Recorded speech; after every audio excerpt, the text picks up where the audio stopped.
ചപ്പാത്തിയുടെയും fried റൈസിൻ്റെ ഒപ്പമൊക്കെ കഴിക്കാൻ പറ്റിയ നല്ല അടിപൊളി ടേസ്റ്റിലുള്ള സിമ്പിളായിട്ട് തയ്യാറാക്കാൻ പറ്റിയ ഒരു പനീർ ബട്ടർ മസാലയുടെ റെസിപ്പിയായിട്ടാണ് ഞാൻ ഇന്ന് വന്നിരിക്കുന്നത്. നമുക്ക് നേരെ റെസിപ്പിയിലോട്ട് തന്നെ കിടക്കാം. ഒരു മീഡിയം സൈസ് 2 സവാള എടുത്ത് ഇവിടെ ചോപ്പ് ചെയ്ത് വെച്ചിട്ടുണ്ട്. ഇതിനോടൊപ്പം തന്നെ ഒരു 3 പച്ചമുളക് കനം കുറച്ച് വട്ടത്തിൽ അരിഞ്ഞും എടുത്ത് വെച്ചിട്ടുണ്ട്.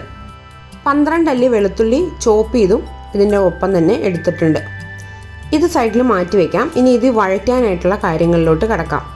ഒരു ഫ്രൈയിങ് പാൻ എടുത്ത് അടുപ്പിൽ വെച്ചിട്ടുണ്ട്. 60 ഗ്രാം അൺസോൾട്ടഡ് ബട്ടറോ സോൾട്ടഡ് ബട്ടറോ ചേർത്ത് കൊടുക്കുക. ഇതിനോടൊപ്പം തന്നെ ഒരു 3 ടേബിൾ സ്പൂൺ സൺഫ്ലവർ ഓയിലും കൂടി ചേർത്ത് കൊടുക്കുക. ഇത് രണ്ടും നല്ലതുപോലെ ഒന്ന് ചൂടായി വരുന്ന സമയത്ത് ആ ചോപ്പ് ചെയ്ത് വെച്ചിരിക്കുന്ന ഇൻഗ്രീഡിയൻസ് നമുക്ക് ചേർത്ത് കൊടുക്കാം.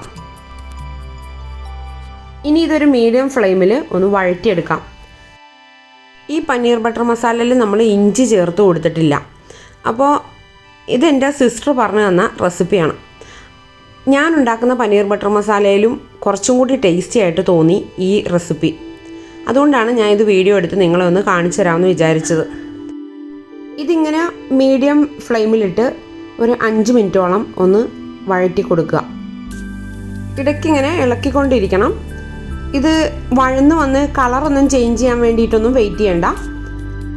അതായത് ഈ സവാളയുടെയും വെളുത്തുള്ളിയുടെയും പച്ചമുളകിൻ്റെയൊക്കെ പച്ച ടേസ്റ്റ് ഒന്ന് മാറി കിട്ടിയാൽ മതി. ഈ ലോ ഫ്ലെയിമിലോട്ട് മാറ്റിയതിന് ശേഷം 1 ടീസ്പൂൺ കാശ്മീരി ചില്ലി പൗഡർ ചേർത്ത് കൊടുക്കുക. നല്ല കളർ കിട്ടും നമുക്ക് കറിക്ക്. ഇനി ഇതിലേക്ക് ഒരു 1/4 ടീസ്പൂൺ മഞ്ഞൾപ്പൊടിയും ഒരു 1/2 ടീസ്പൂൺ മല്ലിപ്പൊടിയും കൂടി ചേർത്ത് കൊടുക്കുക. മല്ലിപ്പൊടിയുടെ അളവ് ഒരിക്കലും കൂടാൻ പാടില്ല. ഈ 1/2 ടീസ്പൂൺ തന്നെ ചേർത്ത് കൊടുക്കാവുള്ളൂ. ഇനി ഇത് നല്ലതുപോലെ ഒന്ന് ഇളക്കി കൊടുക്കുക. പ്രത്യേകം ശ്രദ്ധിക്കണം, ഈ സമയത്ത് ലോ ഫ്ലെയിമിലായിരിക്കണം. ഇനി ഇതൊന്ന് 1 മിനിറ്റോളം ചെറിയ തീയിലിട്ടൊന്ന് വഴറ്റി കൊടുക്കുക. നല്ലതുപോലെ പച്ചമണമൊക്കെ പോയതിന് ശേഷം ഇതിലേക്ക് 2 മീഡിയം സൈസ് തക്കാളി നല്ലതുപോലെ പഴുത്തതായിരിക്കണം. അത് ചെറുതായിട്ടൊന്ന് ചോപ്പ് ചെയ്തിട്ടോ അല്ലെങ്കിൽ പൊടിയായിട്ട് അരിഞ്ഞിട്ടോ ഇതിലോട്ട് ചേർത്ത് കൊടുക്കുക. എന്നിട്ട് ചെറിയ തീയിലിരുന്ന് നല്ലതുപോലെ ഇതൊന്ന് വഴന്ന് ആ എണ്ണയൊക്കെ ഒന്ന് തെളിഞ്ഞു വരണം. അതുവരെ നമ്മൾ വഴറ്റി കൊടുക്കണം. ഇപ്പോൾ ഇത് ഒരുവിധമൊക്കെ വഴന്ന് എണ്ണയൊക്കെ തെളിഞ്ഞു തുടങ്ങിയിട്ടുണ്ട്. ചെറിയ തീയിൽ തന്നെ അവിടെ സൈഡിൽ ഇരിക്കട്ടെ. ഇനി നമുക്കിതിന് വേണ്ടുന്ന അടുത്ത ഇൻഗ്രീഡിയൻ്റ് എടുക്കാം. കാഷ്യൂ നട്ട് ഒരു 15 എണ്ണം എടുത്ത് ചെറുതായിട്ട് കട്ട് ചെയ്തിട്ടിട്ടുണ്ട്. ഇത് നല്ലതുപോലെ മിക്സിയിൽ ഒന്ന് പൊടിച്ചെടുക്കണം. അതിനുശേഷം ഒരു 1/4 കപ്പ് വെള്ളവും ചേർത്ത് അരച്ച് പേസ്റ്റ് രൂപത്തിലാക്കി എടുക്കുക. ആ തക്കാളി ചോപ്പ് ചെയ്ത ചോപ്പറിലോട്ടോ അല്ലെങ്കിൽ ഒരു മിക്സിയിലോട്ടോ കുറച്ചൊന്ന് ചൂടാറിയതിന് ശേഷം ആ വഴറ്റി വെച്ചിരിക്കുന്ന കൂട്ട് ചേർത്ത് കൊടുക്കാം. ചോപ്പർ ഇല്ലാത്തവർ മിക്സി ഉപയോഗിക്കുക. മിക്സിയിൽ ഉപയോഗിക്കുമ്പോൾ ഒരു പ്രശ്നമുണ്ട്, അരഞ്ഞ് പേസ്റ്റ് രൂപത്തിൽ ആവാതെ ഇരിക്കാനായിട്ട് ശ്രദ്ധിക്കുക. എങ്കിലും പേസ്റ്റ് ആയാലും വലിയ കുഴപ്പമൊന്നുമില്ല. ചോപ്പറിലൊന്ന് അരച്ചെടുത്താൽ പേസ്റ്റ് ആകുകയില്ല, എങ്കിൽ ചെറിയ തരിതരിപ്പ് ഉണ്ടാകുകയും ചെയ്യും. ആ പരുവത്തിലാണ് എടുക്കേണ്ടത്. എൻ്റെ വീഡിയോസൊക്കെ കാണുന്നവർ കുറച്ച് പേരെന്നോട് ചോദിച്ചൊരു ചോദ്യമാണ് ഈ ചോപ്പറിനെ പറ്റി. ഈ ചോപ്പർ എവിടെ നിന്നാണ് വാങ്ങിയത്, ഏത് ബ്രാൻഡാണെന്നൊക്കെ. ഇതെൻ്റെ സിസ്റ്റർ ഇൻ ലോ സൗദിയിൽ നിന്ന് എനിക്ക് കൊണ്ടുവന്ന് തന്നിട്ടുള്ള ഒരു ചോപ്പറാണ്. ബ്രോൺ എന്ന് പറഞ്ഞ ബ്രാൻഡാണിത്. ബ്രോൺ മൾട്ടി ക്വിക്ക് പ്രൊഫഷണൽ എന്ന് പറഞ്ഞിട്ട് ഇതൊരു വലിയ സെറ്റോട് കൂടിയിട്ടുള്ള ഒരു ഐറ്റമാണ്. കുറേ ഐറ്റംസ് ഉണ്ട് ഇതിനകത്ത്. ഈ ചോപ്പർ മാത്രമൊന്നുമല്ല. അപ്പോൾ ഇതിൻ്റെ ഡീറ്റെയിൽഡ് വീഡിയോ ഞാൻ പിന്നീട് ഒരു ദിവസം കാണിച്ചു തരാം. നമ്മളുടെ നാട്ടിൽ ഞാനിതങ്ങനെ കണ്ടിട്ടില്ല. 10 വർഷമെങ്കിലും ആയിട്ടുണ്ട് ഞാനിത് ഉപയോഗിച്ച് തുടങ്ങിയിട്ട്. ഇനി ആ വഴറ്റിയ ഫ്രൈയിങ് പാനിലോട്ട് തന്നെ നമ്മൾ ആ അരച്ച് വെച്ചിരിക്കുന്ന കൂട്ട് ചേർത്ത് കൊടുക്കുക. ഇനി ഇതിലേക്ക് അരച്ച് വെച്ചിരിക്കുന്ന ആ കാഷ്യൂ പേസ്റ്റും കൂടി ചേർത്ത് കൊടുത്ത് നല്ലതുപോലെ ഒന്ന് മിക്സ് ചെയ്തെടുത്തതിന് ശേഷം ഇതൊരു ലോ ഫ്ലെയിമിലിട്ട് നമുക്കൊന്ന് തിളപ്പിച്ചെടുക്കാം.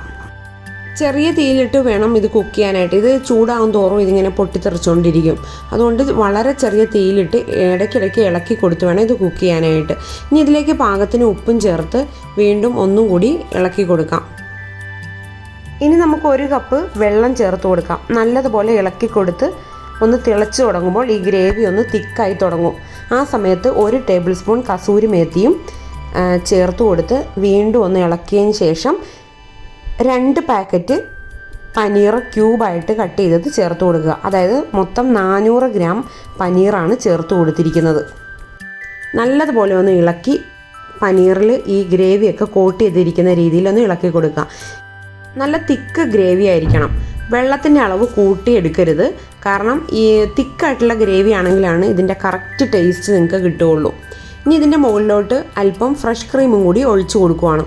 ഞാൻ ആദ്യം കുറച്ച് ഒഴിച്ചു കൊടുത്തു, അത് വീഡിയോ കട്ടായി പോയതാണ്. അപ്പോൾ ഇതേപോലെ കുറച്ച് ഫ്രഷ് ക്രീം ചേർത്ത് കൊടുക്കുക. അമുലിൻ്റെ ഫ്രഷ് ക്രീമാണ് ഞാൻ ഇവിടെ ഉപയോഗിച്ചിരിക്കുന്നത്. ആ ഫ്രഷ് ക്രീമിൻ്റെ പാക്കറ്റ് നല്ലതുപോലെ ഷെയ്ക്ക് ചെയ്തതിന് ശേഷം വേണം ഇതിലോട്ട് കുറച്ച് ചേർത്ത് കൊടുക്കാൻ. ഏകദേശം ഒരു 3 ടേബിൾ സ്പൂണോളം ഫ്രഷ് ക്രീം ഇതിലോട്ട് ചേർത്തിട്ടുണ്ട്. ഫ്രഷ് ക്രീം ചേർത്തില്ലെങ്കിലും യാതൊരു പ്രശ്നവുമില്ല കേട്ടോ, ഉള്ളവർ മാത്രം ചേർത്ത് കൊടുക്കുക. ഇനി ഇത് നമ്മളൊരു സെർവിങ് ബൗളിലോട്ട് മാറ്റുവാണ്.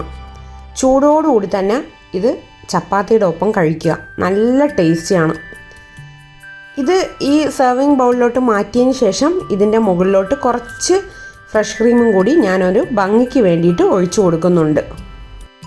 നല്ല അടിപൊളി ഒരു പനീർ ബട്ടർ മസാലയുടെ റെസിപ്പിയാണ് ഞാനിന്ന് നിങ്ങൾക്ക് വേണ്ടി കാണിച്ചു തന്നിരിക്കുന്നത്. അപ്പോൾ ഇതെല്ലാവരും ഒന്ന് ട്രൈ ചെയ്ത് നോക്കിയിട്ട് അഭിപ്രായങ്ങൾ കമൻറ്റിലൂടെ അറിയിക്കുക. റെസിപ്പീസിനെ കുറിച്ച് എന്ത് ഡൗട്ട് ഉണ്ടെങ്കിലും നിങ്ങൾക്ക് കമൻറ്റിലൂടെ ചോദിക്കാവുന്നതാണ്. അതുപോലെ തന്നെ എല്ലാവരും ചാനലൊന്ന് സബ്സ്ക്രൈബ് ചെയ്ത് സപ്പോർട്ട് ചെയ്യുക.